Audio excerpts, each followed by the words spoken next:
We're staying at the Biltmore Inn. I thought it would be a good idea to bring this middle grade book called Serafina and the Black Cloak. And this is a story that is set at Biltmore Estate. And so it's about a girl who lives secretly in the basement of the Biltmore Estate. And the Biltmore Estate, if you're unfamiliar, is located in North Carolina. She goes on this journey to uncover the man in the black cloak's true identity, and she joins forces with Braden Vanderbilt, who is the young nephew of Biltmore's owner. So you've probably seen this book a lot lying around because it is a New York Times bestseller, but I thought it would be a perfect time to read it while we're actually here at the Biltmore Estate staying for a night. Right now, we arrived at like 4, a little after 4, and so we just kind of settled in our room and we're just relaxing right now. We have our 9-month-old with us, and we probably are just going to sit and just relax and read for a little while. So I think I'm going to try and get into this. I don't think I'm going to be able to complete this book, but I'll at least get a good way into it.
And I got some books.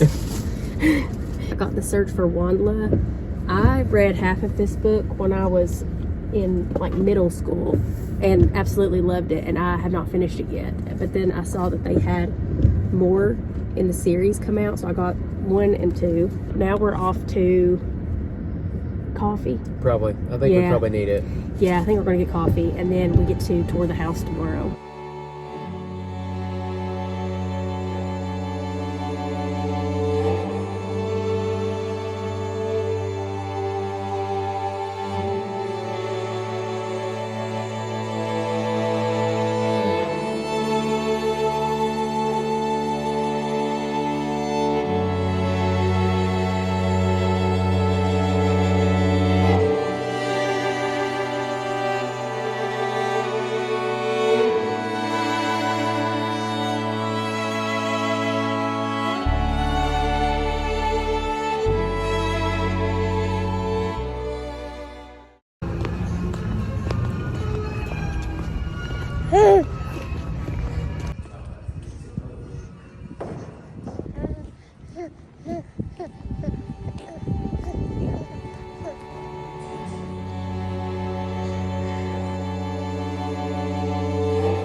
so excited.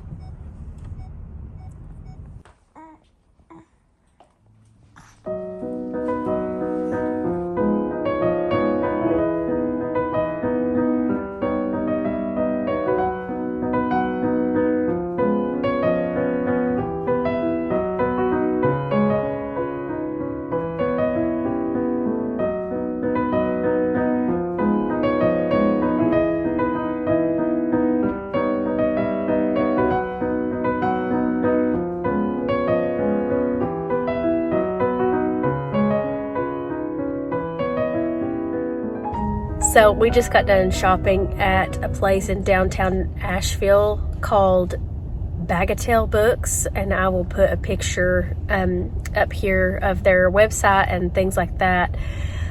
We had so much success in that store. It was like used and rare books, and they had a wonderful selection, and I'll show you the haul after a while. But now my husband is gonna get us some Chipotle, and then we're headed home. But we got some Starbucks as soon as we left Biltmore, and we've just had a wonderful time. So we didn't spend that much time in the house because I started to get tired. We did not sleep good in the hotel, which is like, it's not the hotel's fault. The bed was super comfortable. Everything was extremely nice, but I just, for some reason, had a hard time sleeping. One, because I got scared. And let me tell you why. I was reading Serafina and the Black Cloak by Robert Beatty, and that book is terrifying. And it is so not middle grade appropriate, in my opinion. It's horror. And I read probably the first 3 chapters, and I was shocked by how, like, why are we letting, like, 8 to 12-year-olds, like, this is the age range for this. Like, it was really scary. So if you're not familiar with this story, it's about a girl named Serafina in the year 1899, and I've sort of given a synopsis a little while ago in this video. And not to give any spoilers, because the man in the black cloak is like everybody knows who, that's the antagonist of the story, that's the enemy of the story. It just felt very demonic. It felt very dark. One of the scenes, like, describes him, and this is a spoiler too, so just fast forward a little bit if you don't want to hear it, but where his cloak, like, envelops and takes children and, like, swallows them whole and kills them, apparently. And he had, like, blood on his hands, and he's chasing these children through the corridors in the basement of the Biltmore estate. It's just very, very dark, and not in a good way. Like, maybe truth will win out, and like, goodness will win out, and he'll be defeated. But the means don't justify the ends for me. It was very disturbing, and I hated it. So there's my review on that book, and it is a hard DNF. I will share some, like, maybe a little video highlight of the books that we got at the bookstore. So, but thank you for joining me. I'll see you next time.